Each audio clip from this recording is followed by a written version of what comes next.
Alors la thématique vous a été donnée avec un gros cœur en cette veille de la Saint-Valentin. Cet après-midi à Moment of Jeunesse, on va parler d'amour évidemment. On va parler d'amour et on va faire un petit état des lieux comme d'habitude évidemment pour savoir où on en est et ça va me permettre de voir certaines choses. Alors, est-ce qu'on a des célibataires évidemment dans la place? Il y a des célibataires ici? C'est le moment de te retourner, vas-y, retourne-toi. Tu peux la regarder, voir si c'est vraiment disponible. Voilà, vas-y, vas-y. Est-ce qu'il y a des gens, vous êtes célibataire mais vous ne voulez pas être en couple?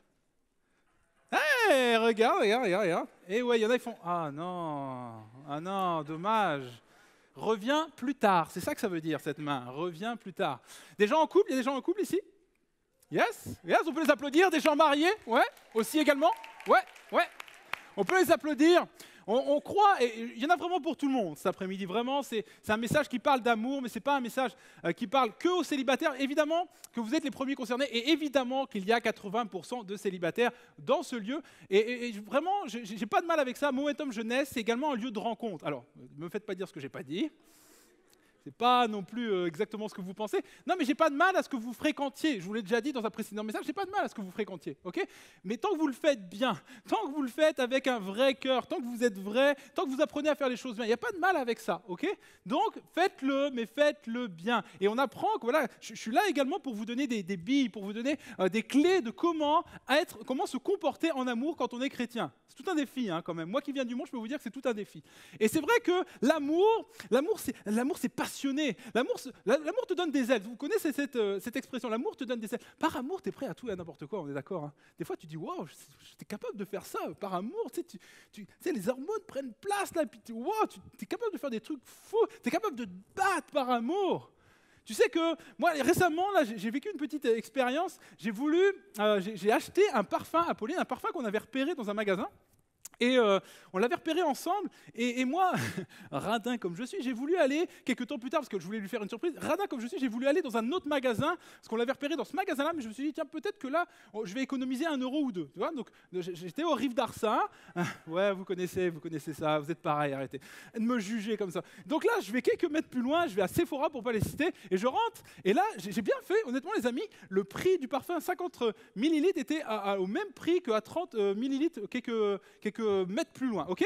Donc là, vous êtes toujours avec moi, c'est bon? Donc là, j'arrive là, j'ai un package complet, j'étais trop content, et je me suis dit, ma femme va être tellement contente. Et là, j'arrive à la caisse, il n'y avait personne, en plus, c'était vraiment... Tu sais, tu sens que des fois, il y a une voix royale comme ça devant toi. Tu dis, je suis vraiment un mec bien. J'arrive à la caisse, j'ai mon paquet, je vois déjà ma femme sourire mentalement. Et là, tout d'un coup, elle me dit, hey, je suis désolé, on n'a plus de lecteur de carte bleue, il va falloir aller chercher de l'argent au distributeur. Ou alors, vous attendez 10 minutes. Évidemment, le pasteur patient que je suis a préféré aller chercher un distributeur, donc je cours dans toute la galerie, et là, j'arrive au distributeur où j'allais d'habitude, et là, il était fermé. Et là, je me dis, ok, qu'est-ce que je fais? Est-ce que je retourne au magasin? Non, je n'y retourne pas. Je vais à la caisse, à l'accueil, et puis là, il y avait quelqu'un devant moi. Je dis, est-ce que j'attends? Est-ce que je retourne au magasin? Je ne sais plus. Et puis en fait, je dis, non, je vais quand même aller chercher de l'argent au distributeur. Et en fait, elle me renvoie, parce que je ne savais pas où était l'autre distributeur, il était à l'autre bout du magasin. Donc je vais à l'autre bout du magasin, et là, j'arrive devant la caisse, et puis là, il y a les personnes devant moi. Je ne sais pas pourquoi, il y en a des gens comme ça, ils se croient chez eux. Ils sont là en train de retirer de l'argent, je ne sais pas pourquoi, tu as l'impression qu'ils font une belote, ils font un truc. Je peinais là à contenir tout ce que je pensais à l'intérieur de moi. Je ruminais comme ça, puis tout d'un coup, ils me laissent la place. Et là, je commence ça y est, je retire l'argent. 60 €, c'est pas mal quand même, c'est une belle somme. 60 €, comme ça, je commence à retirer l'argent. Et au moment où je retire l'argent, comme ça, il y a Karine Sportiello, comptable de l'église, qui m'appelle. Je sais pas ce que je fais un espèce de truc comme ça. Je repars. Et en même temps, quand je repars vers direction du magasin, j'arrive presque jusqu'au magasin, ça y est. Et en fait, je m'aperçois, j'ai pas l'argent. En fait, je crois qu'il est resté sur le distributeur. Là, mon gars, Usain Bolt, le mec, je me mets à courir dans tous les sens. Les gens, ils m'ont pris pour un fou. Je croyais que je faisais mon footing dans les rives d'Arsin. Je me mets à courir comme ça. Les mecs de la sécurité, ils ont fait, oh purée, on a un mec chelou. Là, je te le dis, je sais pas ce qu'il a fait, mais il court très très vite. J'arrive là comme ça, je suis en sueur, j'arrive devant le distributeur. Plus d'argent. Ah oui, exactement ça. Oh, ça fait mal à mon cœur, je peux te dire. Et là arrive de la pensée, qu'est-ce que je fais? Est-ce que je retire 60 €? Ça fait cher le parfum, quoi, pour économie de 2 €.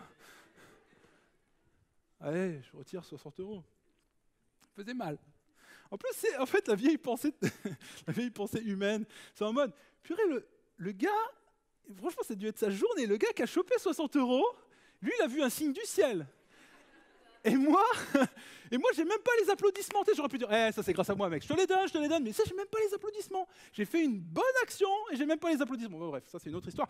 Et donc je retire 60 €, je retraverse tout le magasin parce que c'était vraiment à l'autre bout. Et j'arrive et là, les amis, je sais pas pourquoi, tout le monde s'était précipité à Sephora, 1h15 de queue. Je sais pas ce qui s'était passé. Et je vois au bout que que le lecteur de cartes se remet à marcher, quoi. Tu vois, j'étais en mode, c'est pas possible. Je pense que la vendeuse, quand elle a croisé mes yeux, elle les a baissés. Comme ça, automatiquement, elle s'est dit, super bien, il va. Et là, la pensée, c'est de se dire, mais qu'est-ce que je fais? Est-ce que j'abandonne? J'étais à deux doigts d'abandonner. Et véridique, je ferme les yeux. Et là, j'ai vu pour qui je le faisais. J'ai fermé les yeux et je l'ai vue, elle. Celle pour qui mon cœur bat depuis des années.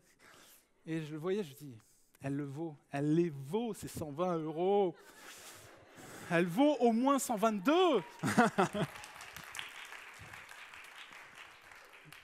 Et j'ai fait la queue. Et j'ai pris le package. Et j'ai fait une bonne action. En fait, finalement, c'était une bonne journée. Bon, sauf pour moi. C'était assez. T'étais prêt à te battre. En fait, quand tu fermes les yeux quelques instants et que tu sais pour qui tu le fais, quand tu es amoureux, quand tu aimes quelqu'un, tu es prêt à te battre, tu es prêt à te donner, tu es prêt à faire des folies.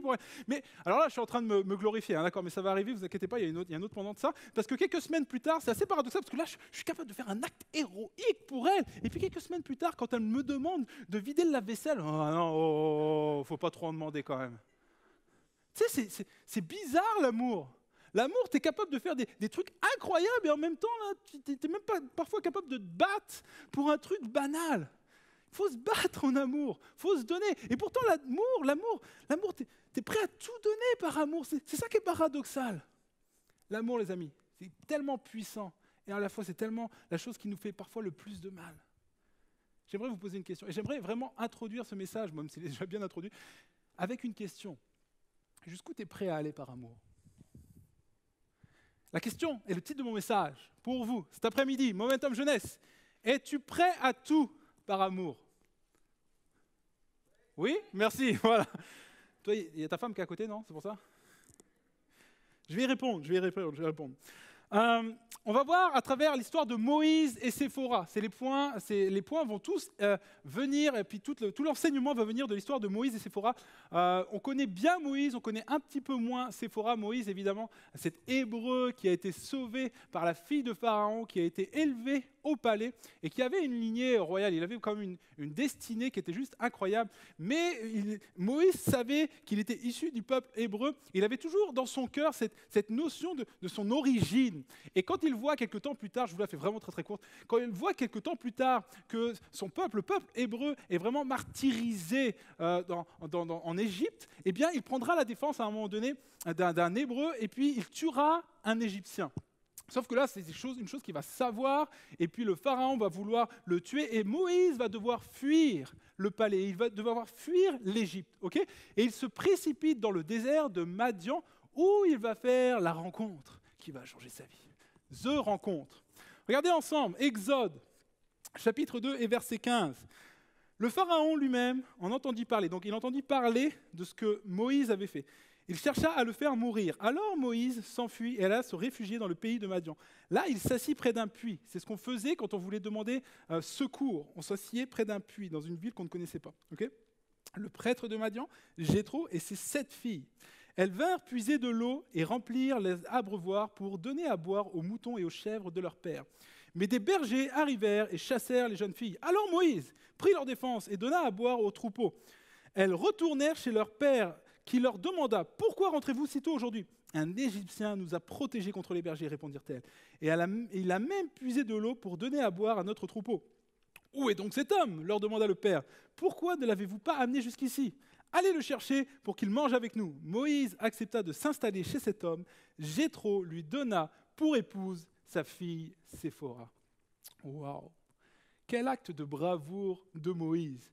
Moïse qui s'enfuit, Moïse qui va dans le désert, et puis, en fait, moi je crois qu'il l'avait repéré, la petite Séphora. Si, parmi les 7. Si. Vous savez pourquoi?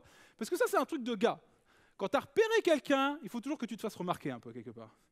Je pense que Moïse avait vu Séphora parmi les sept. Ça, c'est ma version à moi, hein, d'accord? Vous ne la retrouverez pas à la bibliothèque. Non, vraiment, il y a cette notion que je crois que Moïse avait vu Séphora et je crois qu'il avait voulu volontairement, comme, vous savez, montrer un peu les pecs, tu vois. Ça, c'est un truc de gars. C'est, hé, les bergers, arrêtez d'importuner ces genres de demoiselles.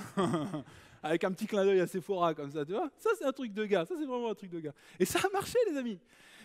En fait, les filles sont revenues auprès de leur père. Oh, il y a un homme incroyable, papa, il y a un homme incroyable. Et le père a donné une de ses filles, Séphora, comme femme à Moïse. Juste une histoire incroyable. Et c'est vrai que Moïse et Séphora, c'est juste une rencontre assez magnifique, mais c'est quand même une rencontre qui est un petit peu comme... qui n'aurait jamais dû arriver. En fait, Moïse aurait dû se marier avec quelqu'un de son rang, de son standing. Il aurait dû se marier avec Cléopâtre, littéralement. Vous voyez ce que je veux dire? Et il se retrouve jeté dans le désert à se marier avec une bergère.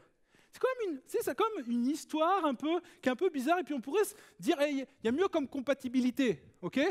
Est-ce que ça va vraiment... Est-ce que eux, là, ils n'ont pas été élevés, ils n'ont pas la même éducation, ils n'ont pas le même langage. Est-ce que ça va vraiment marcher? Est-ce que c'est compatible?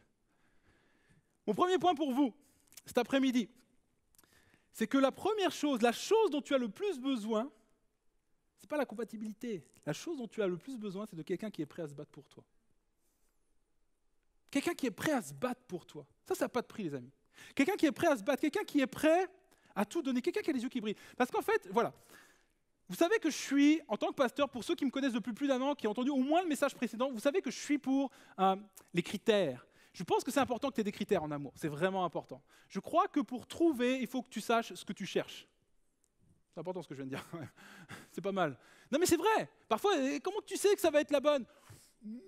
Je saurais, certainement. Non, ça ne se passe pas comme ça. Tu dois avoir déterminé des critères, c'est important. C'est même ce qui va t'aider à chercher. C'est même ce qui va t'aider à déterminer si elle, c'est la bonne. Okay, et vous regarderez ça sur la chaîne YouTube. On a fait toute une playlist avec différents enseignements qui ont été donnés depuis des années. Ce n'est pas ce que je vais décrire ici devant vous cet après-midi, mais vous pourrez retrouver ça. Comment déterminer les critères, ceux qui sont comme à garder et ceux qui sont vraiment comme secondaires là, que tu peux passer. C'est vraiment tout un exercice qui est bon à faire. Okay, c'est important que tu aies des critères.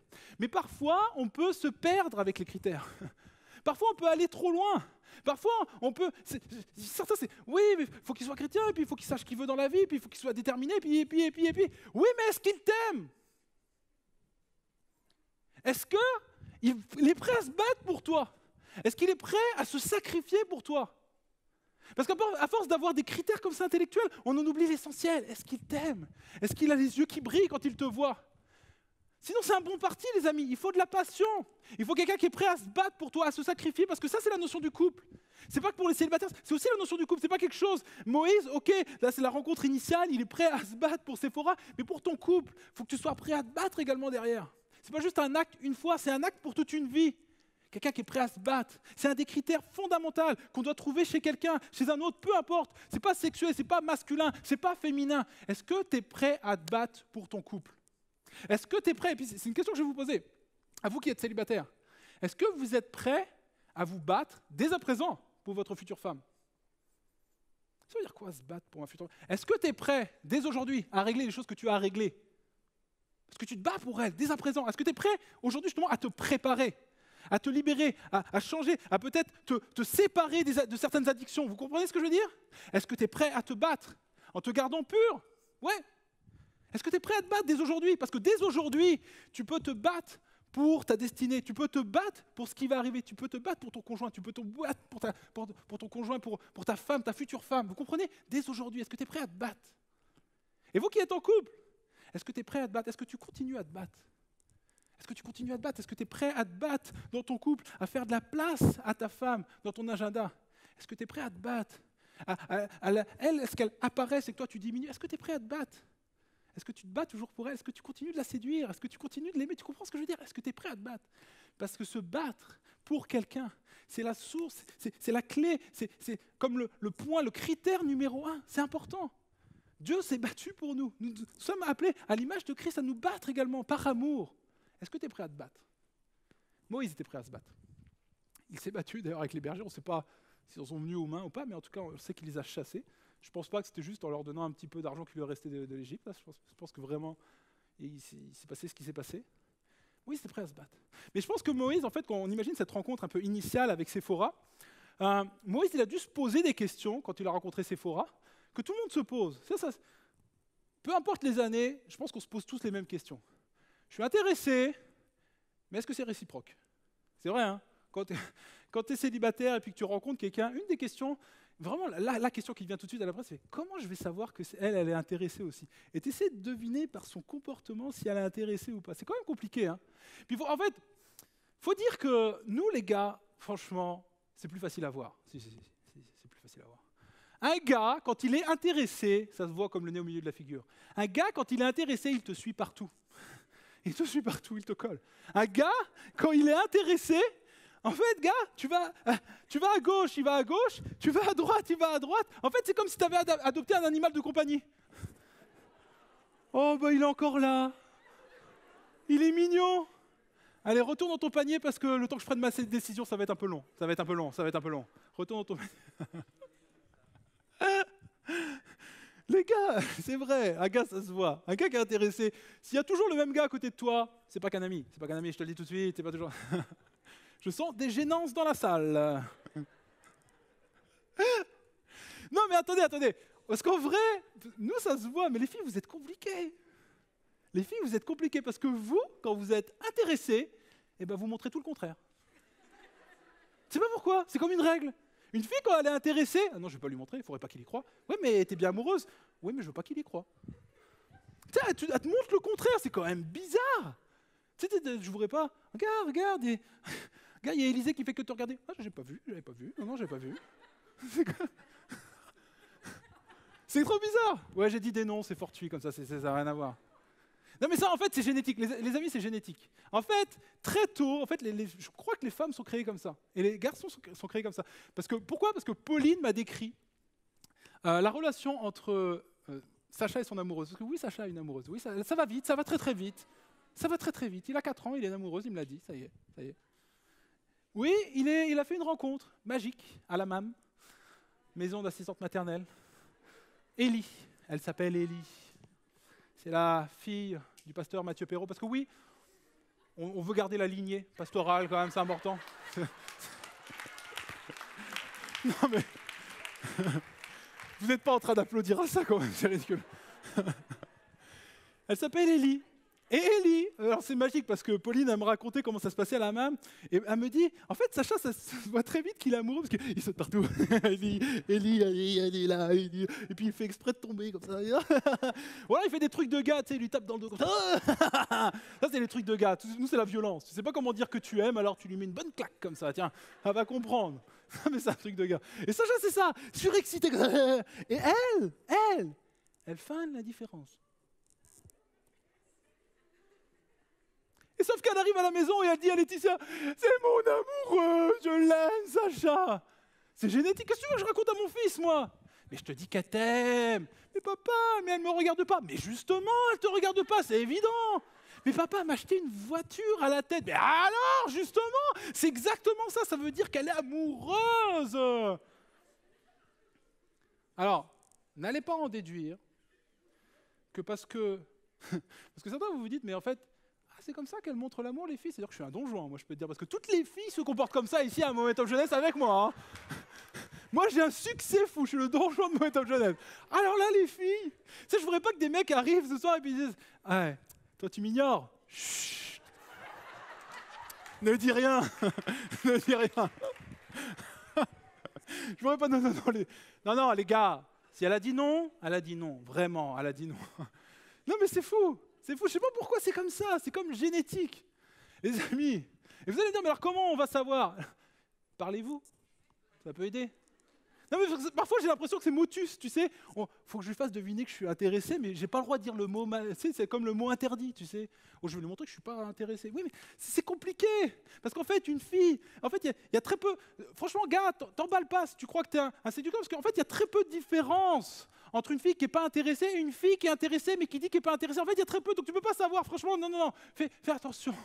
Parlez-vous, par contre.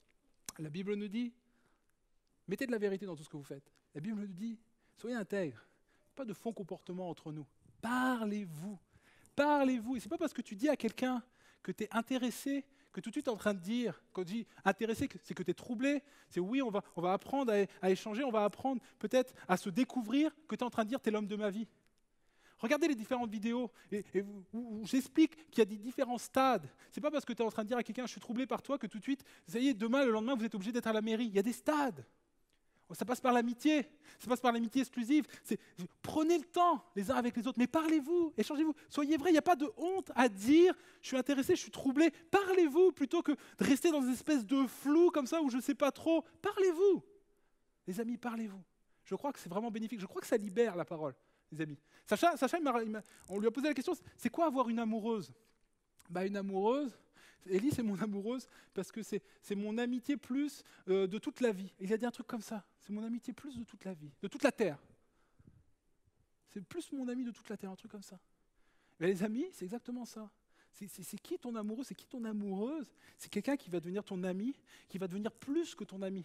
Et puis ça va grandir. Ça passe par l'amitié, puis ça devient par une amitié exclusive, ça devient plus que ton ami. Ça devient celle, ça devient ton amant, ça devient ton amante, ça devient ton mari. Tu comprends ? Ça passe par l'amitié. Vous ne savez pas que vous allez recevoir une leçon d'amour pour un gamin de 4 ans, mais bon, c'est pas mal quand même. Les amis, il y a des stades, prenez le temps, parlez, libérez-vous, mais vraiment soyez dans l'honnêteté, soyez dans la transparence les uns avec les autres. Je crois vraiment qu'on peut se faire beaucoup de mal, mais aussi, qu'on peut aussi se respecter en amour. Respectez-vous, vraiment qu'ici, naisse une génération où on apprend à être correct, à être clean dans nos relations amoureuses. Vous êtes d'accord avec ça ? Deuxième question qu'on se pose quand on rencontre quelqu'un. Est-ce qu'il est vraiment toujours comme ça ? Parce que, non mais c'est vrai. Est-ce que ce qu'il me montre là, c'est vraiment qui il est au fond ? Parce qu'il faut dire ce qui est. On montre toujours un peu le meilleur de nous au début. C'est comme sur Insta, tu ne vas pas montrer tout ce qui est le pire de toi. Tu vas forcément montrer ce qu'il y a de meilleur. Quand tu rencontres quelqu'un, c'est pareil. C'est comme un piège, tu es pris au piège. Tu vas forcément montrer le meilleur. Non ? Il n'y a que moi ? J'ai l'impression que personne ne m'écoute. Honnêtement, quand je suis rencontré Pauline, des fois on en rigole avec Pauline parce qu'on dit « Ah, tu m'as bien eu toi, chez toi aussi tu m'as bien eu, c'est vrai. » Parce que moi, Pauline, quand elle m'a posé la fameuse question « Ben, tu cuisines ?» Moi ? Mais moi, c'est Masterchef, c'est Top Chef et c'est le meilleur pâtissier à la fois. Je lui avais fait, la première fois que je lui ai fait la cuisine, les amis, je lui ai fait des lasagnes maison. Non, pas le truc au congé, des lasagnes maison. Vraiment, j'ai pris du temps, c'est vraiment nickel. Elle a dû se dire « Waouh, purée, mais il va me régaler lui !» Elle ne savait pas que c'était le seul plat que je savais faire. Tu vois ce que je veux dire ? Elle ne savait pas. Véridique, 7 semaines. Pauline était fatiguée. Et elle rentre à la maison, il y a la petite qui fait que de pleurer. Puis je vois vraiment qu'elle est fatiguée. Et puis là, j'ai un élan de générosité. Et je lui dis, je vais faire à manger. Et vous aurez compris que Pauline fait souvent, voire tout le temps, à manger à la maison. Et donc, je descends les escaliers. Véridique, j'entends une voix qui me dit, « Mais Ben, il n'y a plus de pâtes et plus de pizza congelée. Qu'est-ce que tu vas faire ?» La fille, elle y croit même plus. C'est vrai. Et puis c'est vrai, l'un et l'autre, on s'est montré le meilleur. Et puis après, on s'est aperçu quand même que entre ce qu'on a paru au début et puis la réalité, des fois, c'est un petit peu différent. Je suis sûr que Moïse, et je suis sûr que Séphora, c'est la question qu'il lui a posée, qu'elle s'est posée, c'est « Waouh !» Un homme comme ça, mais c'est incroyable. Je suis sûr que les sœurs de Séphora devaient être jalouses. Waouh, cet homme, il est incroyable. Waouh, il est prêt à se battre contre des bergers. Waouh, mais quelle chance tu as, Séphora, c'est incroyable. Moi, je voudrais un homme comme ça. Cet homme ne t'abandonnera jamais. Oui, c'est ça. Exode, chapitre 18 et verset 1. Jéthro, prêtre de Madian et beau-père de Moïse, apprit tout ce que Dieu avait fait en faveur de Moïse et d'Israël, son peuple. Il apprit comment Dieu avait fait sortir les Israélites d'Égypte. Alors il emmena Séphora, la femme de Moïse, que celui-ci avait précédemment laissé repartir chez elle. Il est où le protecteur ? C'est compliqué. En fait, ce qui s'est passé, c'est quand même fou, c'est que quelques temps après, puis vous connaissez un peu l'histoire de Moïse, Moïse retourne en Égypte et puis il libérera le peuple avec les 10 plaies d'Égypte et puis il repartira avec le peuple qu'il a libéré, le peuple hébreu qu'il a libéré, il repart en direction de la terre promise, ok ? Il repart avec tout le peuple. Et puis là, sur le chemin, tout d'un coup, il y a Jéthro qui arrive et il lui dit « Hop, Moïse, t'as pas oublié quelque chose ? J'ai ta femme et les enfants dans le coffre. » Dans le coffre, sur le siège arrière plutôt quand même. Ça t'a fait rire, ça je le sens. Moi aussi, purée. Et ouais, aïe. Va reprendre après ça, c'est compliqué.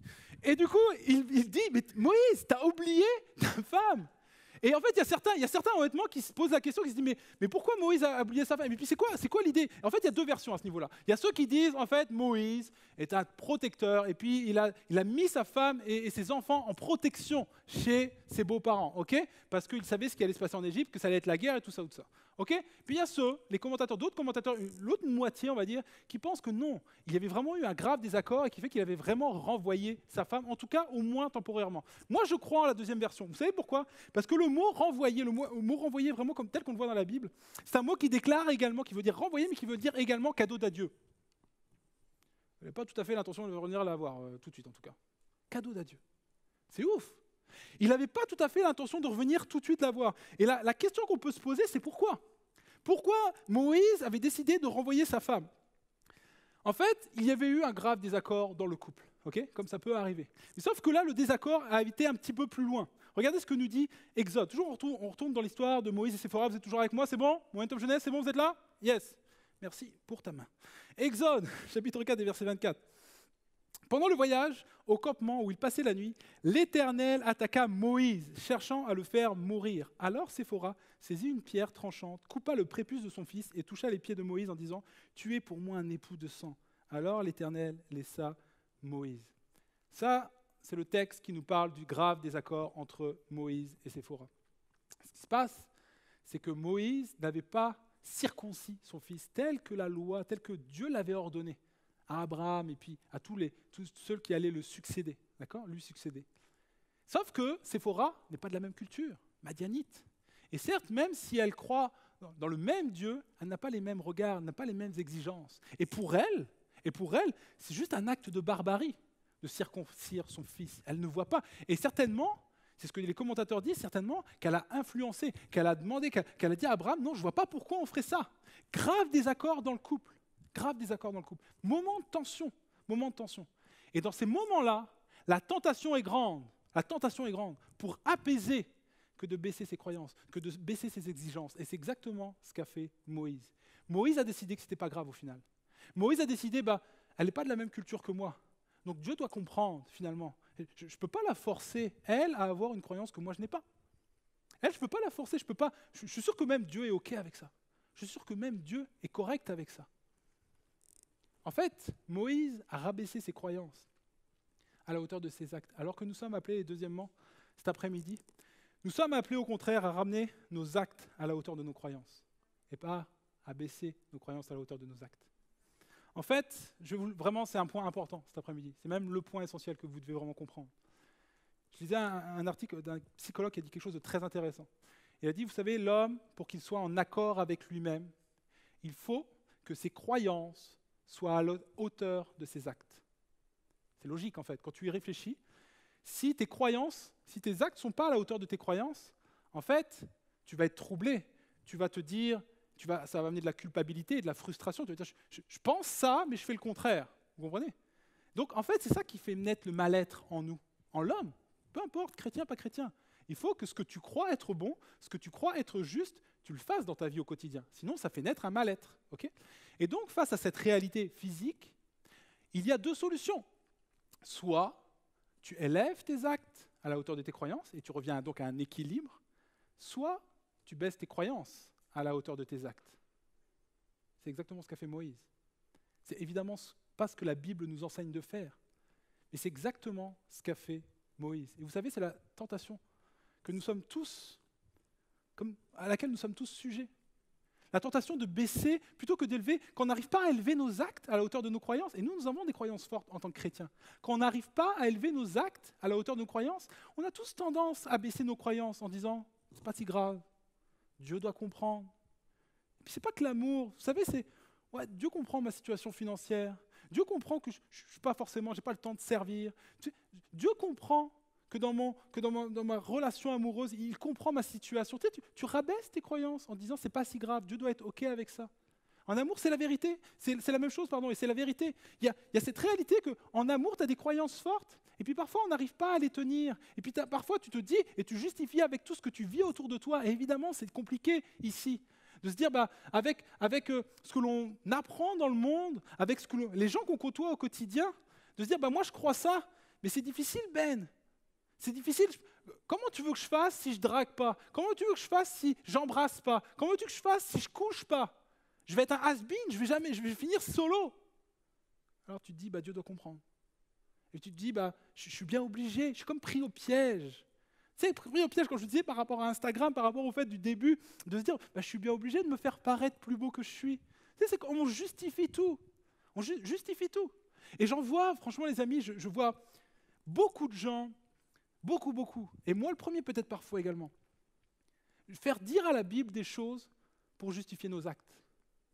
Aller dans la parole de Dieu et trouver des explications pour dire, est-ce que vraiment, du coup, la cigarette, c'est pas marqué la cigarette, hein, Ben, l'addiction à la cigarette, tout ça là, où c'est que tu le vois dans la Bible? Est-ce que c'est vraiment, tu sais, tu baisses ta croyance, tu le sais au fond, mais comme tu n'es pas capable d'arrêter, comme tu n'es pas capable de monter tes actes à la hauteur de tes croyances, tu baisses tes croyances pour être à l'aise avec toi-même. C'est juste pour être à l'aise, juste pour être tranquille, parce que sinon, tu n'es pas capable de vivre comme ça toute ta vie. Des gens qui vont justifier même la pornographie, même des gens qui vont justifier la fornication. Il y a des gens qui sont venus me voir, et puis vraiment, je ne juge personne, mais des personnes qui me posent la question, et puis de plus en plus souvent, est-ce que c'est vraiment marqué dans la Bible qu'on n'a pas le droit de coucher avant le mariage? Même une personne qui est venue me voir en me disant, j'ai une bonne nouvelle, je suis en couple. Je dis, ouais, super. Elle me dit, on peut en parler, mais on ne va pas être d'accord. Je dis, ok. Elle me dit, oui, parce qu'on habite ensemble. On habite ensemble, ok. Je comprends là le délire. Donc, mais moi, je suis ok avec ça. C'est juste qu'on n'a pas le même avis. Dans ma tête, je dis, j'aimerais vraiment qu'elle me le montre dans la Bible. Comment elle peut justifier ça? Comment elle a pu trouver dans la Bible une source pour dire que c'était ok? Et franchement, je ne jette la pierre à personne, parce qu'on a tous tendance à faire ça, les amis. À faire dire à la Bible, ok, elle est ok avec mon comportement. C'est pas si grave. C'est pas si grave au final. Et de ramener ses croyances à la hauteur de ses actes, et pas d'élever ses actes à la hauteur de ses croyances. Les amis, c'est un grand danger. Un grand danger que nous a... Et c'est vrai en amour également. Hein. En amour, c'est tellement quelque chose que l'on voit également, qu'on justifie tout un tas de choses en amour, par amour, mais c'est comme ça qu'on fait, on ne peut pas faire autrement. Non, on peut faire autrement. Puis je veux croire qu'ici va naître une génération qui va faire autrement, justement, qui va amener ses actes à la hauteur de ses croyances, qui ne va pas rabaisser les croyances à la hauteur de ses actes. Vraiment, les amis. Et vous savez quoi? Juste derrière, on voit quelque chose qui va nous donner une leçon, justement, par rapport à ça. Parce que Moïse disait toujours, c'est correct. Parce que certainement que Moïse, en fait, il s'est dit, ok, Dieu doit comprendre. Et il faut comprendre, quand tu fais quelque chose qui n'est pas ok, que tu sais au début que ce n'est pas ok avec Dieu, tu crois tout de suite à la punition de Dieu. Et puis certainement que Moïse, il arrivait à la date anniversaire où il devait certainement circoncire son fils. Le lendemain, il a dû se réveiller, il ne devait pas être bien, toi, en mode, oula, ça va tomber dessus à tout instant, cette affaire. Et puis rien. Bon, Dieu doit comprendre. Dieu doit comprendre. Puis certainement que Dieu doit comprendre. Et puis on va justifier ça aussi dans nos vies en se disant, finalement, il m'arrive rien de mal. Donc Dieu doit comprendre. Sauf que Dieu n'avait pas l'air d'être si ok que ça. Regardez ce que nous rappelle ce passage. Pendant le voyage au campement, c'est ce qu'on a lu tout à l'heure, hein, où il passait la nuit, l'Éternel attaqua Moïse, cherchant à le faire mourir. Il n'avait pas l'air d'être si ok que ça, Dieu. Vous comprenez? En fait, ce texte n'est pas là, et je ne suis pas là du tout pour vous faire peur en mode t'as péché? Attention demain matin. Attention, Dieu va t'attaquer. Non, les amis, vraiment pas la leçon. C'est vraiment pas la leçon. On est sous la grâce, ok? N'abusons pas de la grâce. Mais par contre, ne faisons pas dire à Dieu ce qu'il n'a pas dit. Dieu n'est pas ok avec la situation. Dieu n'est pas ok. Ce texte nous apprend juste ça. Dieu n'était pas ok avec la situation de Moïse et Séphora. Ok? Donc la question qu'on doit se poser et que j'aimerais vous inviter, rappelez-vous la question initiale, est-ce qu'on doit être prêt à tout par amour? J'ai noté ceci.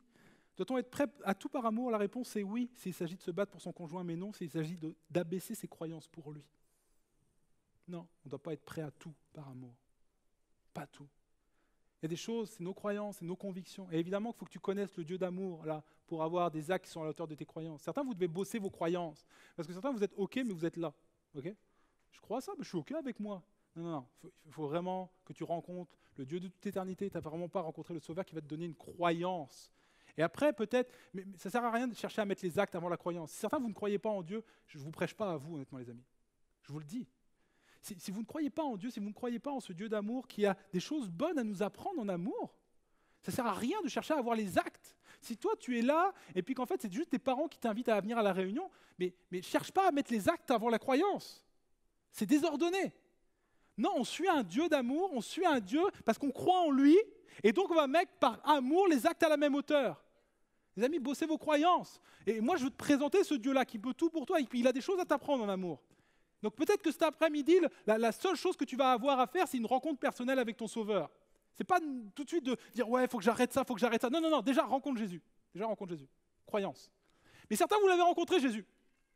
Et il faut mettre les actes à la hauteur de la croyance que nous avons en lui, de l'amour que nous avons en lui, les amis.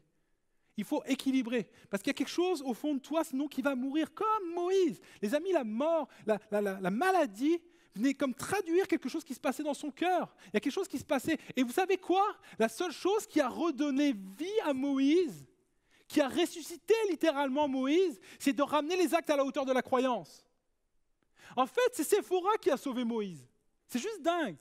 Séphora a décidé de couper le prépuce de son fils pour sauver Moïse. C'est pour ça qu'en fait, Séphora, elle voit Moïse qui est sur le point de mourir et elle décide de faire un acte qui est pour elle une folie. Il faut comprendre qu'elle n'a pas la même culture. Donc comme je disais tout à l'heure, elle croit au même Dieu, mais elle n'a pas la même exigence sur ces choses-là. Okay? Donc elle décide, parce qu'elle voit son mari qui est en train de mourir, elle décide de faire un acte. Elle dit, t'es pour moi un époux de sang. Elle est en colère parce qu'elle ne comprend pas la mesure de ce qu'elle est en train de faire. Elle ne sait pas pourquoi elle est obligée de faire ça, mais elle le fait pour sauver son mari.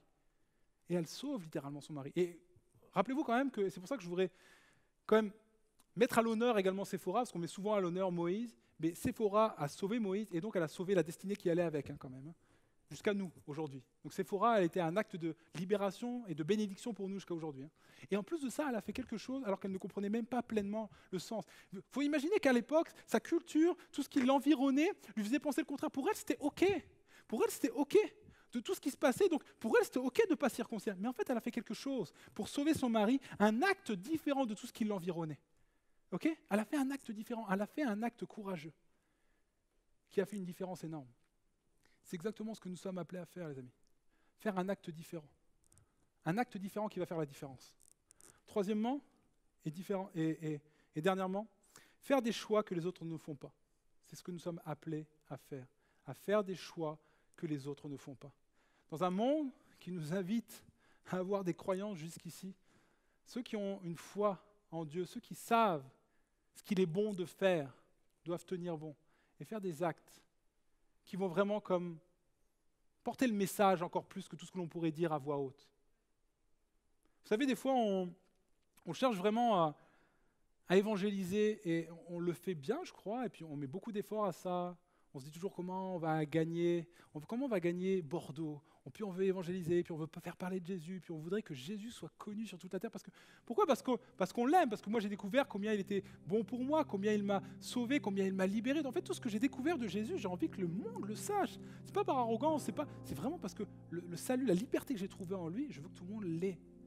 Alors oui, je réfléchis, et puis avec l'équipe, on réfléchit à des stratégies pour que Bordeaux puisse connaître le nom de Jésus. Puis on réfléchit à des choses comme on pourrait aller dans la rue et puis parler de Jésus. Et puis on met beaucoup d'énergie dans les vidéos parce qu'aujourd'hui l'évangélisation passe énormément par les réseaux sociaux. Des vidéos, on passe du temps énorme à penser à ça. On dépense même de l'argent à ça. Et c'est bien, il faut continuer de le faire. Mais vous savez ce qui va vraiment faire une différence dans ce monde ? C'est si une génération ici marche à contre-courant. Une génération qui fait différemment de tout ce que les autres font. Ça les amis, ça va faire le buzz. Si une génération ici dit, nous en amour, on va protéger, on ne va pas chercher juste à ravir. Nous, on va se comporter avec fidélité, avec engagement, avec abstinence, avec amour, et ce, jusqu'à ce que la mort nous sépare. Ça, les amis, les gens, ils vont être choqués. What ? Comment ça, toi, Tinder, toi, non ? Non ? Tu fais, quoi ? Pas de sexe avant le mariage, mais t'essayes même pas avant de prendre le produit. Les amis vont être choqués et dire ouais, et c'est même bon pour moi. Et on a bâti là-dessus, et on est fidèle, et on se tient dans la fidélité. Et je peux te dire que c'est vraiment bon de se voir se réserver pour quelqu'un. C'est vraiment bon de pouvoir, même quand on rentre en relation avec quelqu'un, ne pas être dans le trouble, dans le questionnement, en train de se dire, est-ce qu'il est en train juste de me draguer pour obtenir ce qu'il doit obtenir et puis il va me laisser derrière. Tu sais, des vraies relations, de l'authenticité, de l'honnêteté, des gens qui se parlent, des gens qui se disent les vraies affaires. Oui, je suis troublé. Oui, on essaie, vas-y, on se fréquente. Non, ok, ça marche pas. Ok, on reste amis, puis on n'a pas été trop loin, du coup, on s'est pas fait. Vous comprenez, des gens qui se protègent, des gens qui se font du bien, justement, qui, dans leur relation amoureuse, qui agissent différemment. Les amis, ça va faire le buzz. Je crois, ça va faire du bruit. Bien plus que tout ce qu'on pourrait dire. Parfois, on met d'énergie folle à parler de Jésus. Agissons différemment. Ayons des actions différentes que tout ce qui nous environne. Et je le sais que c'est difficile. Franchement, les amis, c'est difficile. Le monde dans lequel vous êtes aujourd'hui. Et plus c'est difficile, plus le milieu dans lequel vous êtes difficile, plus l'acte de faire différemment est difficile, plus cet acte va faire une grande différence. Je veux vraiment vous encourager. Agissez différemment. Ça va faire une grande différence autour de vous. Je veux le croire. Nous sommes appelés à ça. Vous savez que Séphora, moi je veux vraiment lui rendre honneur parce qu'elle a sauvé son mari, elle a sauvé la destinée. Mais elle a mis les actes à la hauteur de l'amour qu'elle avait pour son mari. C'est juste magnifique. Vous ne comprenez pas tout, mais elle a mis les actes à la même hauteur que l'amour qu'elle avait pour son mari. Et vous savez que ça c'est vraiment à l'image de notre Dieu. Notre Dieu nous aime. Je ne sais pas si tu sais est-ce que tu sais vraiment à quel point Dieu t'aime? Okay. J'ai lu quelque chose cette semaine qui m'a vraiment touché particulièrement. Il y a un pasteur qui a fait l'exercice d'écrire une lettre à l'humanité de la part de Dieu. C'est audacieux. Il a pris différents versets bibliques et il les a traduits comme un poème. Vous allez voir que chaque ligne correspond à un verset qui est reformulé. Vous allez vite comprendre les versets, vous qui avez lu la Bible, vous allez vite comprendre. C'est une déclaration de Dieu pour nous. C'est une lettre d'amour de Dieu pour nous dire combien il nous aime. Okay?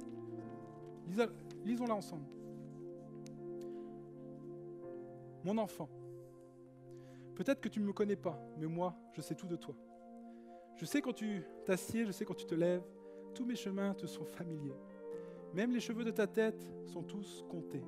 Tu as été créé à mon image, c'est en moi que tu as la vie, le mouvement et l'être. Tu es de ma descendance, je te connaissais même avant que tu sois conçu. Et je t'ai choisi depuis que j'ai planifié ta création. Tu n'étais pas une erreur, car tous les jours de ta vie sont inscrits dans mon livre. J'ai déterminé le moment exact de ta naissance et où tu vivrais. Tu es une créature merveilleuse. Je t'ai tissé dans le ventre de ta mère. C'est moi qui t'ai fait sortir du sein de ta mère. Je ne suis ni distant, ni fâché, car je suis l'expression parfaite de l'amour. Et mon désir est de faire couler mon amour sur toi, simplement parce que tu es mon enfant et que je suis ton père. Je t'offre plus que ton père terrestre ne pourrait jamais te donner, parce que je suis ton père parfait. Toute grâce que tu reçois vient de ma main, car je suis celui qui subvient à tous tes besoins. Mon plan pour ton avenir est toujours rempli d'espérance, parce que je t'aime d'un amour éternel. La parole de Dieu, si tu la lis, plonge-toi dans la parole de Dieu, parce qu'elle est pleine. Et ça, franchement, on pourrait continuer ce poème encore et encore. La parole de Dieu est pleine de déclarations d'amour pour nous. Vraiment. Dieu nous aime d'un amour passionné. Dieu nous aime de manière folle. Mais vous savez, Dieu n'a pas fait que de le dire. Dieu n'a pas fait que de le croire. Dieu avait cette croyance que j'aime l'homme, je veux le sauver, je l'aime désespérément, bien plus que tout ce qu'il peut imaginer, je l'aime. Ça, c'est sa croyance, c'est ce qu'il déclare dans sa parole. Il a mis les actes à la même hauteur que la croyance, que sa volonté, que son amour. Il a mis les actes à la même hauteur que son amour. Sur la croix, Jésus là qui est là, il a les mains à la même hauteur, parce que sa croyance, sa conviction, c'est qu'il aime l'homme. Et il a mis un acte à la même hauteur de ce qu'il a déclaré. Jésus nous aime, il nous a aimés, il nous aime encore, et il veut te le prouver en cette fin de journée. Il t'aime. Il n'a pas fait que de le dire, il a mis les actes à la même hauteur.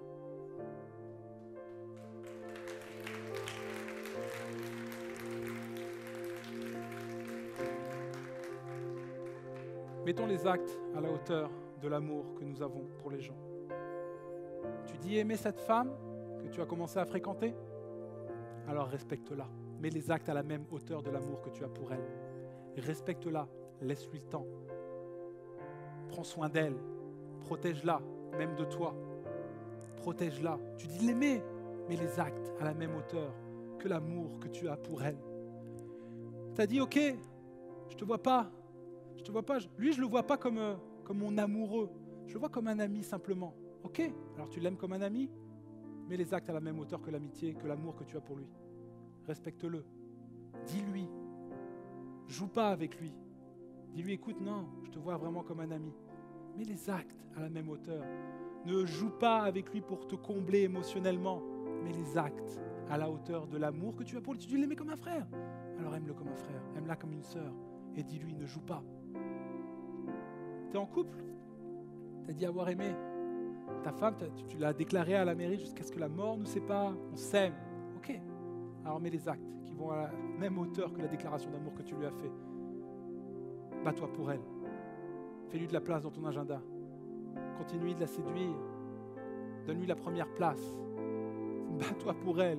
Contre toutes les tentations que tu as autour de toi, qu'elles soient mentales ou réelles ou physiques. Bats-toi pour elle. Tu dis aimer ton Dieu. Tu dis aimer ton Dieu. Mets les actes à la hauteur de l'amour que tu as pour lui. Est-ce qu'on pourrait prier ensemble, s'il vous plaît? Fermons les yeux quelques instants.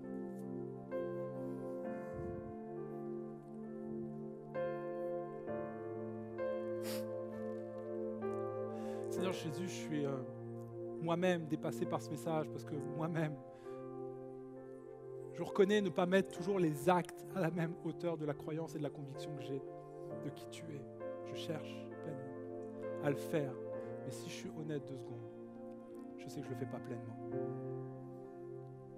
Et cet après-midi, je veux déclarer que je t'aime, mais que je vais t'aimer en esprit et en vérité. Ça ne va pas juste être des mots. Je veux cet après-midi m'examiner moi-même, me regarder rentrer en moi-même et me dire, ok, qu'est-ce qui n'est pas à la hauteur de l'amour que j'ai pour toi? Je te prie pour cela, pour une révélation personnelle. Déjà pour moi, mais pour tous mes amis qui sont ici dans cette salle. Vraiment, parle-leur, montre-leur avec beaucoup d'amour qu'est-ce qui n'est pas à la hauteur. Je vais te prier pour les relations amoureuses, ici dans ce groupe, ici à Moment of Jeunesse. Je te prie pour eux, vraiment, Père. Qu'une génération ici se lève qui soit différente, qui agit différemment, qui va faire aussi une différence énorme ici dans notre région. Parce qu'elle déclarera, moi je ne vais pas abaisser mes standards, je ne vais pas abaisser mes croyances pour quelqu'un ou pour quelconque amour. Je vais élever mes actes à la hauteur de mes croyances. Pour mon Dieu, mais aussi pour la personne que j'aime particulièrement. Seigneur Père, je te prie, vraiment pour eux, parce qu'il y a beaucoup, je le sens, je le sais, il y a beaucoup de personnes, vous avez encore des guérisons à avoir au niveau émotionnel. Parce que justement, ce que je viens de décrire là sur l'estrade, toi tu ne l'as pas vécu pleinement. Ou des gens n'ont pas été honnêtes avec toi. Justement, il y a des gens qui ont été dans des faux comportements avec toi et qui ont obtenu de toi. Alors, juste pour posséder, pas parce qu'ils t'aimaient, des relations qui t'ont fait mal, des relations qui ont blessé ta confiance. Peut-être que toi, tu t'es déçu de toi-même. Peut-être que tu dis, Ben, c'est vrai, mais c'est dur parce que moi, c'est fait, parce que c'est compliqué. On veut prier pour toi parce que tout est possible à nouveau. Avec Dieu, tout est possible à nouveau. Juste remets les actes à la hauteur de tes croyances. Est-ce que je pourrais prier pour vous également pour différentes situations? Gardez la tête baissée et je voudrais vraiment pouvoir commencer à prier cet après-midi pour tous ceux qui veulent se battre dans la sphère amoureuse. Qui disent, moi je veux continuer de me battre. Je veux me battre pour ma future femme. Je veux me battre pour mon futur mari. Moi, je sais que j'ai besoin de me battre, j'ai besoin que tu m'aides. Puis je veux continuer à me battre parce que je veux être un gars bien. Je veux un gars qui me comporte bien dans les relations amoureuses. Puis je veux élever mes actes à la hauteur de mes croyances. Donc je veux faire ça, mais c'est vrai que je me sens dépassé, je me sens sans force, mais je viens auprès du Dieu qui est tout puissant et qui va me donner, non pas simplement la vision, mais il va me donner la provision. Il va me donner la croyance, mais il va me donner la force d'accomplir l'acte qui va avec. Alors je viens auprès de toi, Père, et je dis, aide-moi, juste aide-moi. Oui, j'ai cette croyance, mais maintenant je vais élever les actes à la hauteur de ma croyance. Si c'est ton cas, juste lève la main et dis ouais, moi j'ai besoin d'aide. Yes, merci pour les mains. Lève juste pour dire je veux me battre, je veux me battre. T'es pas en train d'avoir un péché ou quoi que ce soit, t'es juste en train de dire moi je veux me battre pour mon couple. Moi je veux me battre pour ma future femme. Moi je veux me battre pour mon futur mari. Moi je veux me battre, je veux être ce gars-là. Et peut-être il y a des personnes qui vous êtes en couple et donc moi je veux continuer de me battre. J'ai peut-être trop oublié, peut-être que la bataille, peut-être que je me suis battu pour quelqu'un, je lui ai montré beaucoup au début, mais maintenant il y a toute la routine qui a pris place et j'en ai oublié de me battre pour elle. J'en ai oublié de me battre pour mon couple, de lui laisser la première place. J'ai oublié de me battre. Et puis il y a des tentations qui sont autour de moi, mais je veux continuer de me battre. Lève ta main à ta place et dis, ouais, je veux me battre moi. Je veux être celui qui donne tout. Je veux me battre comme Père, toi tu as tout donné pour nous. Moi je veux me donner également à la même hauteur. Lève ta main à ta place, juste que je puisse prier pour toi. Yes. Merci pour les Seigneur Père, est-ce qu'on pourrait prier ensemble? Prions ensemble. Prie pour ta propre part si tu as levé la main, mais prie pour les autres si tu n'as pas levé la main. Seigneur Père, je veux prier. Levez la voix. Père, je veux vraiment prier pour toutes les personnes qui sont ici dans ce lieu et qui ont déclaré à l'ennemi, on veut se battre. On veut se battre par rapport à la tentation. On veut se battre par rapport au compromis. On veut se battre par rapport aux standards qui se rabaissent. Nous, on veut élever les actes. Seigneur Père, on se sent dépassé, on se sent trop petit. Mais je veux comme à l'image d'un Moïse qui a certes peut-être plié le genou, qui a peut-être rabaissé ses standards, mais je veux croire également qu'il y a une saison Séphora qui rentre où on va élever les actes à la hauteur de mes croyances. Seigneur Père, j'y crois. C'est possible ici que dans ce lieu se lèvent des gens qui vont veiller les uns sur les autres. Seigneur Père, je veux être cette personne. Je ne veux pas attendre que les autres fassent ça pour moi. Je veux faire ça pour les autres. Je veux me comporter comme un gars bien. Je veux me comporter comme une fille bien. Dans l'intégrité, dans la vérité, dans l'honnêteté dans toutes les relations. C'est une bataille parce que c'est difficile. C'est même presque contre nature. Mais Seigneur Père, je veux être cet homme-là. Je veux être cette femme-là. Parce que je t'aime et j'ai envie de suivre ton modèle. De ce Dieu qui a tout donné pour moi. Et qui par amour a mis les actes à la hauteur de la croyance. Continuez de prier alors que je vais inviter l'équipe de louange à commencer à prendre ce chant. Et on va le déclarer ensemble, mais restez dans une attitude de prière pour l'instant. Je bâtirai ma vie sur ton amour. Jamais il ne faillira. Et j'ancrerai ma foi en ton nom seul. Non, je ne tomberai pas. Je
ma vie ne soit bâtie sur rien d'autre que sur la croyance que j'ai en toi, que sur les vérités qui sont issues de toi, Seigneur Père.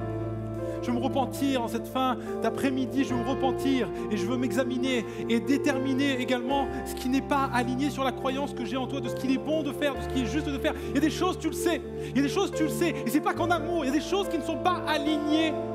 Qui ne sont pas alignés avec la parole de Dieu. Il y a des choses, mon ami, tu le sais. Et là, je veux vraiment m'adresser à tout le monde. Il y a des gens, vous n'êtes pas concernés, vous ne vous sentez pas concernés parce qu'on parlait d'amour. Mais c'est pas que l'amour, les amis. C'est toute notre vie qui doit être bâtie sur la croyance que nous avons en lui. Alors maintenant, on va réfléchir. Chacun. Et dire, ok, qu'est-ce qui n'est pas aligné dans ma vie avec la croyance de ce qui est juste de faire, dans ce que je sais de la Bible, dans ce que je sais, dans la vérité qui est proclamée, auquel je mets ma foi. Et dire maintenant, et puis on va reprendre avec l'équipe de louanges, encore une fois, en disant, je vais bâtir ma vie sur ça, sur cette croyance-là. Et je me repens maintenant. Je dis pardon à Dieu. Je dis pardon pour ce que je viens de faire. Pardon pour ce domaine-là dans lequel je ne suis pas encore aligné avec la croyance, où mes actes sont différents de ce que je sais qui est juste de faire. Tu le sais au fond de toi. Il y a des choses que tu fais quand tu es tout seul, ou des choses que tu fais que tu es avec tes amis, qui ne sont pas alignées avec la croyance que tu as dans ton Dieu. Mais maintenant, cet après-midi, tu décides, parce que c'est une décision importante aux yeux de Dieu, de dire maintenant je vais ramener mes actes à la hauteur de mes croyances. Alors maintenant, on va le déclarer, je vais bâtir ma vie. Puis Constance va commencer à chanter tout doucement. Et toi, quand tu vas dire je vais bâtir ma vie sur ça, tu vas visualiser l'acte que tu dois élever au niveau de la croyance. Et je vais t'inviter à te lever quand tu auras déterminé ça. Qu'est-ce qui dans ta vie doit être amené à la hauteur de ta croyance? Et quand tu l'as visualisé, mets-le dans ton esprit et lève-toi. Lève-toi à ta place. Et dis maintenant, cette croyance-là ne sera pas en dessous de mes actes. Je vais élever mes actes à la hauteur de mes croyances. Lève-toi à ta place quand tu as déterminé l'action qui doit être élevée à la hauteur de ta croyance. Et dire voilà, maintenant je vais bâtir ma vie sur cette croyance-là. Seigneur Père, je t'aime. On veut élever nos actes à la hauteur de nos croyances. Seigneur Père, on veut élever les actes à la hauteur de nos croyances. Ce que l'on croit de toi, nous ne pouvons pas simplement l'avoir entendu, mais nous voulons le mettre en pratique au quotidien. Alors Père, désolé, pardon pour là où je ne suis pas encore à la hauteur. Mais je ne veux pas rester avec un statu quo. Je veux m'élever à la hauteur de ce que tu dis que je suis. Tu as un projet d'après et d'amour pour moi. Et Seigneur Père, je ne veux pas rester là où je suis. Je veux me remettre en avant. Je veux me remettre en mouvement. Là où tu m'attends, Père. Et cet après-midi, je prends la décision de me lever pour toi. Je me lève pour toi. Et c'est une action qui n'est pas juste symbolique. Seigneur mon Dieu, je vais m'élever à la hauteur de l'amour que j'ai pour toi, Père. Et je vais changer. Et je décide de changer dans ce domaine-là et dans plein de domaines de ma vie. Peut-être de les élever à la connaissance, au niveau de la connaissance que j'ai, de ce que tu attends de moi, Père. Je bâtirai ma vie. Proclamez-le.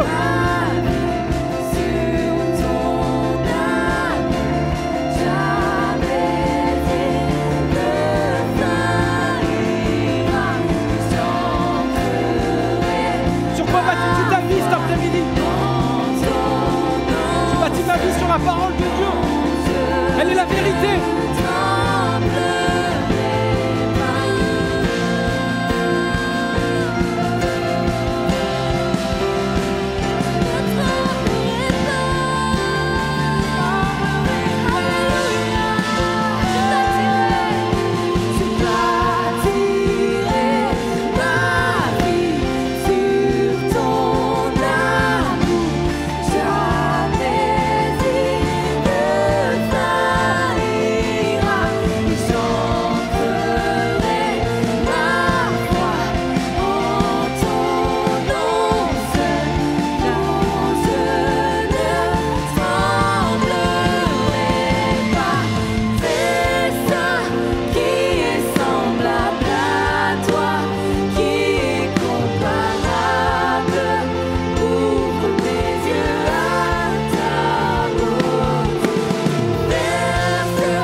certains ici dans ce lieu, vous n'êtes pas capable de mettre les actes à la hauteur des croyances parce que votre croyance est une croyance intellectuelle.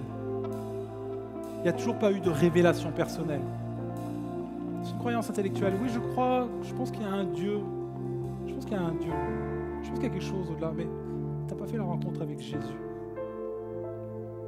Tu ne peux pas avoir les actes qui vont à la hauteur des croyances, d'une croyance qui est basée sur juste quelque chose d'intellectuel. Et je sentais vraiment spirituellement qu'il y avait des gens là, comme Dieu se rapprochait de vous. Et je pense que certains, vous avez commencé à faire une rencontre avec Dieu. Et vous êtes au moment où vous devez choisir de sur quoi sera bâtie votre vie. Je veux vraiment vous donner l'occasion, cet après-midi, de donner votre vie à Jésus. Et la seule chose que tu auras à faire en ressortant de ce lieu, c'est d'entretenir cette relation avec lui. Comme je disais tout à l'heure, c'est pour vous, si tu te sens concerné par ça, le fait d'élever ces actes à la hauteur de ses croyances, ça ne te concerne pas aujourd'hui.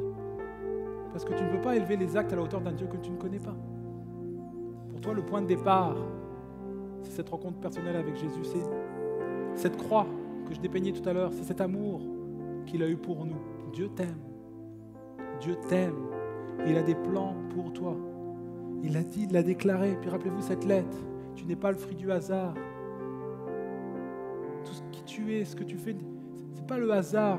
Tu as une volonté de ma part. Et j'ai bien plus en réserve pour toi, bien plus que ce que ton père physique pourrait t'apporter. Rencontre personnelle. Dieu dit « je t'aime ». Et ça fait peut-être même des mois et des semaines, peut-être que tu cherches à être un mec bien. Mais avant d'être un mec bien, il faut avoir rencontré le Dieu qui nous permet de l'être. On va fermer les yeux quelques instants. Et je vais donner l'occasion maintenant. À toi, peut-être même juste à une personne de dire « moi je veux donner ma vie à Jésus ». Moi, je veux suivre. Donner sa vie à Jésus, c'est dire, ok, avant je marchais sans lui, je marchais sans Dieu. Maintenant, je décide de l'accepter dans ma vie. Je comprends qu'il est mort pour moi, sur une croix. Je comprends qu'en fait, j'étais pécheur et je suis toujours pécheur, mais j'ai besoin de cette œuvre à la croix. Il a pris son péché, le péché, mon péché, sur lui. Il l'a effacé pour que je puisse vivre éternellement sans ce péché-là, justement. Ça, c'est l'œuvre de la croix. Et tu en as besoin, oui. Tu as besoin d'une rencontre personnelle avec Jésus. La seule chose que tu as à faire, c'est de prendre la décision maintenant que ça c'est vrai, que c'est ta croyance et que maintenant tu ne marcheras plus jamais sans lui. Juste de ne pas l'abandonner. Et rassure-toi, parfois ça sera difficile, mais Dieu ne t'abandonnera jamais. Fermons les yeux quelques instants et juste écoute ton cœur, écoute ce Dieu qui te parle. Je suis sûr qu'il parle. Et quand on dit il parle, ce n'est pas juste avec des mots intellectuels, c'est aussi juste ce que tu ressens sur ton cœur en cet instant, même juste peut-être émotionnellement là. Tu sens comme une pression là. Tu sens comme un amour, tu sens peut-être comme une chaleur. Les gens nous décrivent tellement de choses différentes. Dieu se manifeste à toi là maintenant. Et il te dit, moi, c'est ce que dit Ben là, c'est moi là. Et je veux juste te proposer de me donner ta vie et d'agir différemment à partir d'aujourd'hui. Alors si c'est ton cas, alors que les yeux sont fermés, que les têtes sont baissées, je t'invite à lever la main à ta place et dire, moi, je vais donner ma vie à Jésus cet après-midi, parce que c'est le moment, c'est le jour qu'il a choisi. Merci. Encore quelques instants, même si c'est juste pour toi. Lève ma main à ta place et dis-moi, je veux donner ma vie à Jésus. Cet après-midi, ouais. Je donne l'occasion à quelqu'un d'autre, peut-être.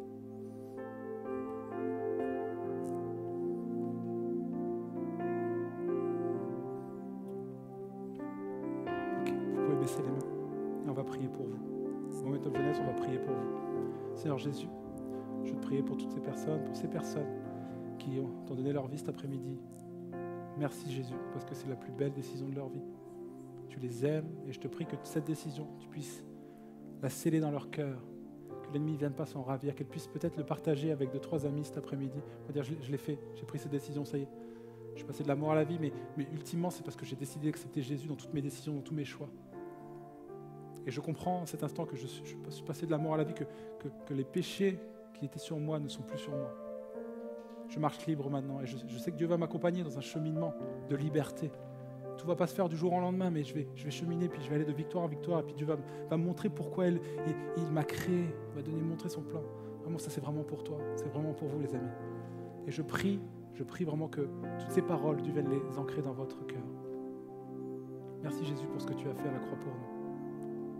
Est-ce qu'on pourrait applaudir ce que Dieu a fait à la croix pour nous, même pour nous, là, en tant que chrétiens? Oh les amis, il l'a fait pour toi également. Il l'a pas fait que pour eux. Il l'a pas fait que pour eux. Il l'a fait pour toi également. Est-ce qu'on peut applaudir ce que Dieu a fait pour nous? Ce qu'il a fait pour moi. Merci Père. Merci Père. Merci pour ce que tu as fait. Et maintenant, on va prendre avec l'équipe de louange, on va le déclarer. Au-delà de l'applaudir, on veut lui dire avec des mots également. Et si tu te détournes de quelques paroles qui vont être proclamées là, c'est pas grave. Je voudrais vraiment qu'il y ait dans ce lieu une expression de l'amour, à la hauteur des mots, à la hauteur de l'amour qu'il a eu pour nous. Alors on va prendre avec toute l'équipe, on va chanter ensemble. On va chanter ensemble. Et j'aimerais vraiment vous proposer de chanter vraiment avec ce chant vienne de votre cœur, de l'amour qu'il a eu pour vous. De lui toute votre reconnaissance.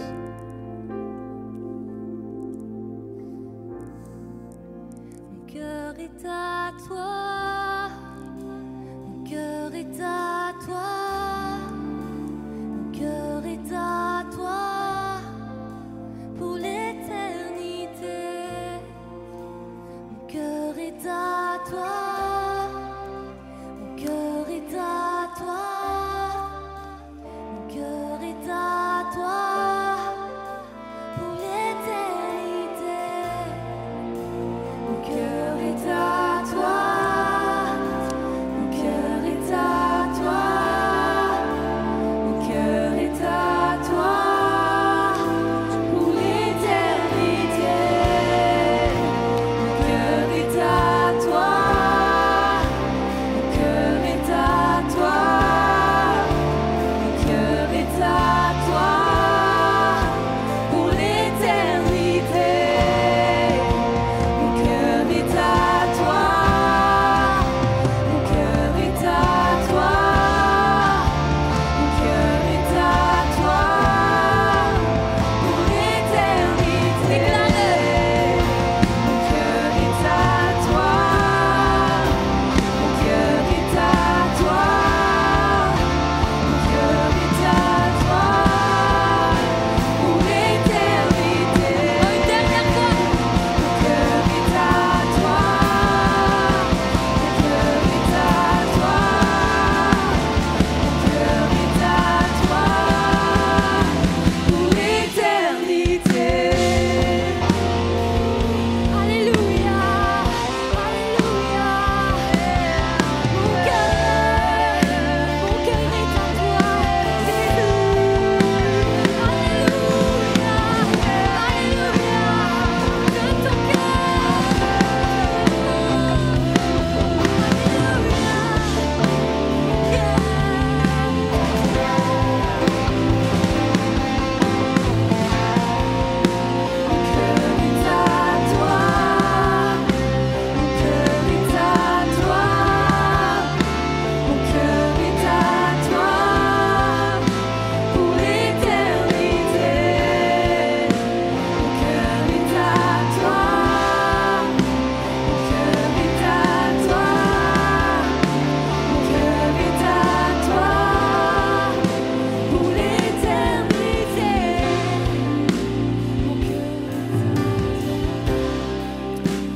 Juste quelques instants pour terminer encore ces instants. Juste avant qu'on reprenne encore une dernière fois ce chant, vraiment je voudrais pouvoir m'adresser à quelques personnes. Je voudrais m'adresser à une personne. Il y a un passage particulier dans la Bible qui te parle. C'est la prise de possession de la terre promise, Canaan, qui est pris. Il y a des possessions, il y a des cités-États, il y a différentes cités-États. Il y a comme le territoire est conquis. Puis toi, tu te sens comme ça.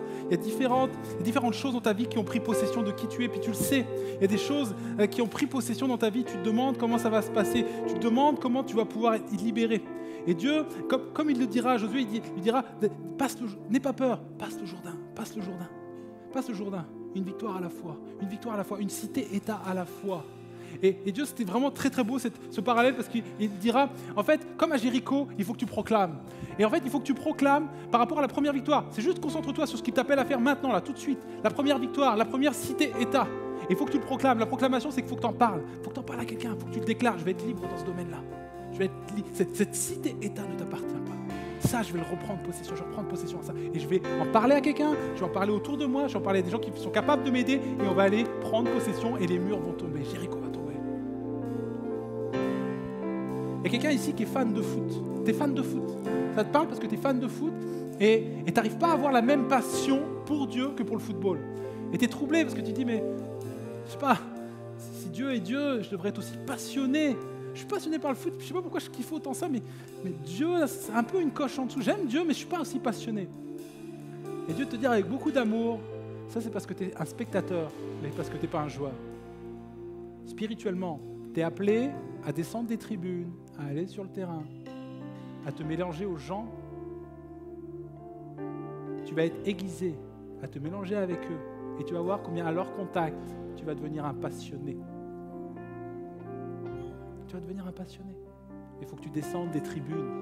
Pour l'instant, tu es un spectateur, tu regardes. Tu aimes bien la foi, mais tu es dans les tribunes. Descends, agis, sois un acteur. Mélange-toi avec des gens qui ont la même passion que toi. Tu vas voir, ça va tout changer pour toi. Une autre personne, puis vraiment quand je dis ça, comprenez bien pour ceux qui ne sont pas habitués à ce genre de choses. Quand je dis ça, c'est vraiment que je crois que Dieu nous communique et Dieu nous parle, et vous pourrez en parler à certains ici, on croit que Dieu nous parle tantôt d'une manière, tantôt d'une autre. Et moi, vraiment, quand je prie, Dieu me donne des situations, me donne des images que je tente d'interpréter. Okay, et vraiment, avec beaucoup d'humilité, j'essaie de vous les retranscrire. Et si c'est pour toi, parle-en également à quelqu'un. Ne prends pas tout argent pour comptant, vraiment comme ça. Médite-le. Okay, je vous le dis quand même parce qu'il faut vraiment être sage par rapport à ce genre de choses. Mais je crois que Dieu nous parle. Et je me permets de vous adresser quelques images. Il y a une personne ici, quand je priais, il y avait vraiment sur mon cœur l'année 2017. Je ne sais pas pourquoi, je ne sais pas ce qui s'est passé pour toi en 2017, mais il y a eu un changement majeur dans ta vie en 2017 qui fait que pour toi, ton calendrier, il est sur 2017. Tu sais, comme les calendriers, il y a le calendrier qui est aligné sur la mort de Jésus, la naissance de Jésus. Vous comprenez la mort de Jésus parce que la naissance, mais vous comprenez que les calendriers sont alignés sur un acte. Okay, le nouvel an chinois, il est aligné non pas sur Jésus, vous comprenez ?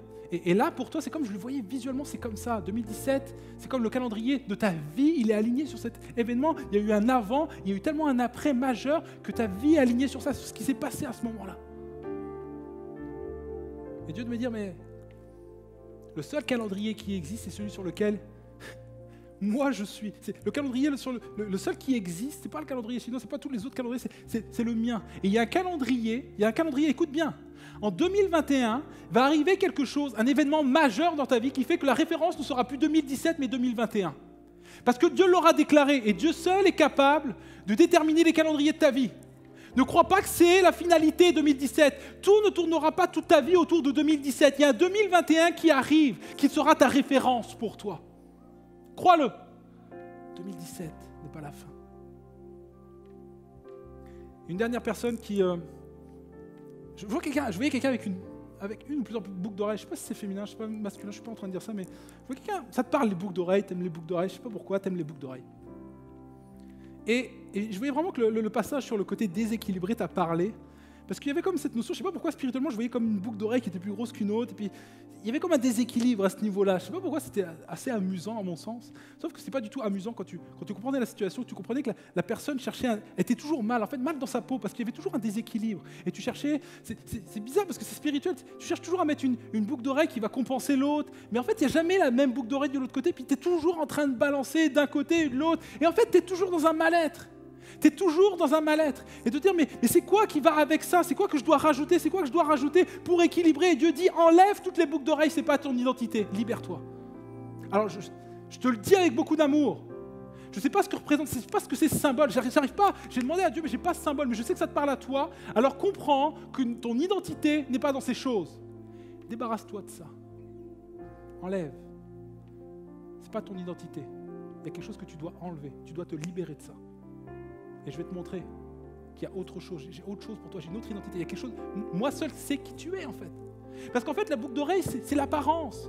En fait, c'est comme symboliquement, c'est comme tu veux montrer autre chose de toi. Tu veux paraître cool. Tu sais, il y a comme moi, je t'aime au naturel. Voilà ce que dit Dieu. Voilà ce qui me vient sur le cœur. Je t'aime au naturel. Je t'aime au naturel. Moi seul sais qui tu es. Enlève ces apparats. Est-ce qu'on pourrait prier pour ces personnes? Je vais terminer avec ça, mais je voudrais vraiment qu'on puisse prier pour ces personnes-là. Fermons les yeux quelques instants, encore une fois, on va prier. Et je veux prier pour ces différentes situations. Si vous avez juste une situation qui vous a parlé plus qu'une autre, même si ça ne parle pas, prie pour elle. Prie pour cette personne, avec cette notion de boucle d'oreille, peut-être cette personne de 2017, je ne sais pas ce qui t'a parlé particulièrement. C'est pour toi. Prie, demande à Dieu. Prends une décision maintenant. Et les autres, prenez. Commencez à prier, on élève la voix tout doucement. Seigneur Jésus, je te prie avec beaucoup d'amour, avec beaucoup d'humilité pour toutes ces personnes. Je te prie vraiment que tu puisses leur montrer que cette parole est pour elles, déjà qu'ils puissent être sages. Mais que si vraiment ils ont cette certitude, cette conviction personnelle que tu viens de leur parler, alors que ces mots ne soient pas lettres mortes, mais qu'elles puissent descendre dans le cœur et déclencher des actions concrètes. Seigneur Père, tu nous invites à des actions pour nous libérer. Alors je te prie, Seigneur Jésus, que cet après-midi, tu puisses bénir cette personne qui a un calendrier aligné sur 2017. Et je te prie que tu puisses nous donner beaucoup de courage pour comprendre que ce n'est pas la fin de l'histoire et que 2021 arrive et que ce sera pour elle un point de référence dans sa vie. Je te prie de l'encourager parce que ce n'est pas pour tout de suite peut-être, là, ce n'est pas pour les prochains jours. Mais en 2021, il y aura quelque chose de majeur. Puis je te prie pour toi, ma soeur, je prie pour toi, mon frère. Vraiment, si ces paroles t'as données, vraiment, je veux t'encourager. N'hésite pas à en parler si tu as besoin de soutien, mais on veut vraiment, en tant qu'Église, te soutenir et t'accompagner. Persévère, persévère. 2021 arrive. Je te prie également, Père, pour toutes les personnes peut-être cette personne qui se sent en déséquilibre, et peut-être qui est dans l'apparat, qui est dans le fait de se montrer plus différemment de ce qu'elle est. Père, je te prie qu'elle puisse tomber le masque, qu'elle puisse tomber tous ces apparats et qu'elle puisse se montrer telle qu'elle est. Elle n'a pas à avoir peur d'être qui elle est, Seigneur Jésus. Au contraire, elle est une créature merveilleuse. Tu veux lui montrer sa vraie identité. Seigneur Père, je te prie pour elle, Seigneur mon Dieu. Comment ça soulage quand on est vraiment nous. Combien ça soulage quand on fait tomber le masque. Seigneur Père, vraiment, je te prie pour elle. Avec beaucoup d'amour, qu'elle puisse faire tomber toutes ces choses. Je prie également pour cette personne, Seigneur Père, qui a besoin de descendre sur le terrain. Je te prie qu'elle puisse se mêler à d'autres, qu'elle puisse peut-être rejoindre un groupe extension. Je te prie qu'elle puisse pas simplement regarder l'église de loin, mais y aller et puis habiter. Et puis, même si ça fait un peu mal des fois de se mélanger aux autres, mais je te prie qu'elle puisse descendre sur le terrain. Je te prie pour elle. Vraiment, ça va lui faire du bien, ça va lui faire du bien. Elle va devenir une passionnée de toi, je suis sûr. J'ai hâte de voir cette personne au milieu de nous. Ce sera peut-être la plus zélée d'entre nous. Père, je te prie pour elle, Jésus. Que ça devienne un acteur et pas un spectateur.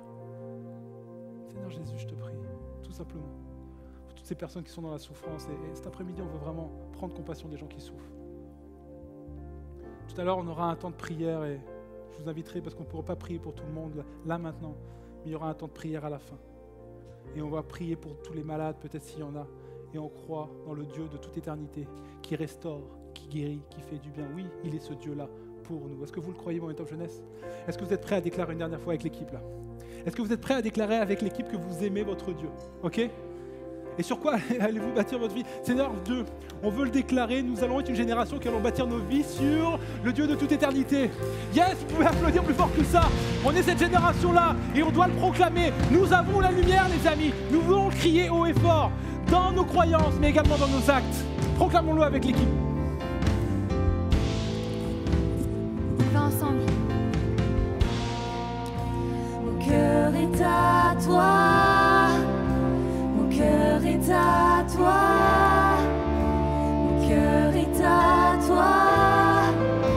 Pour l'éternité. Mon cœur est à toi. Mon cœur est à toi. Mon cœur est à toi. Pour l'éternité. Mon cœur est à toi. Mon cœur est à toi. Mon cœur est à toi. Pour l'éternité. Mon cœur est à toi.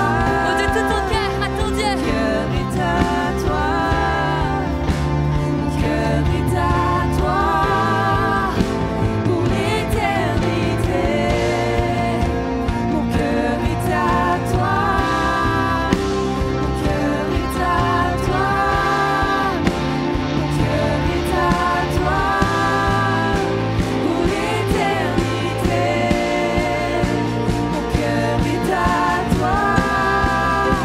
Mon cœur est à toi.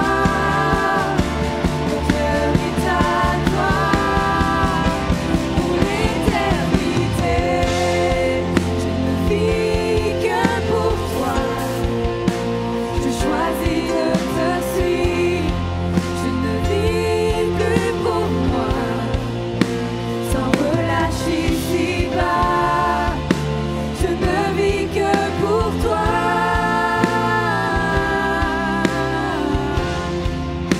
Je ne vis que pour toi.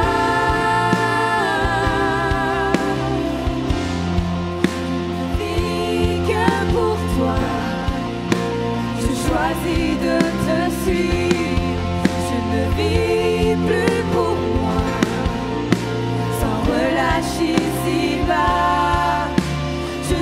vis que pour toi.